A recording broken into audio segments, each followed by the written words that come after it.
उहाँका परिवार, उहाँकी श्रीमती सबिना काफ्ले र छोरी हामीले यति बेला देखिरहेका छौं। यो दृश्यमा परिवार सहित फोटो सेसनको कार्यक्रम रहेको छ र भर्खरै मात्रै पद तथा गोपनीयताको शपथ सम्पन्न भएको छ।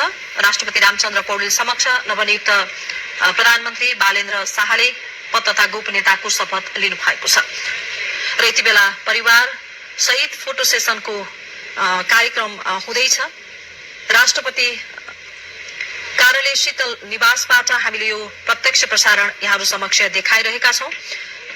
राष्ट्रपति रामचन्द्र पौडेलले नेपालको संविधानको धारा 76 को उपधारा 1 बमोजिम प्रतिनिधि सभा सदस्य बालेन्द्र शाहलाई प्रधानमन्त्रीमा आजै मात्रै नियुक्त गर्नुभएको हो र अहिले भर्खरै उहाँलाई पद तथा गोपनीयताको शपथ पनि गराउनु भएको छ राष्ट्रपति पौडेलले।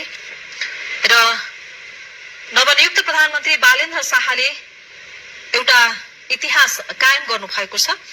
लोकतन्त्र स्थापना पछिका 36 वर्षका बालेन्द्र शाह कान्छा प्रधानमन्त्री पनि बन्नु भएको छ र यो फोटो सेसनको काम पनि सम्पन्न भएको छ।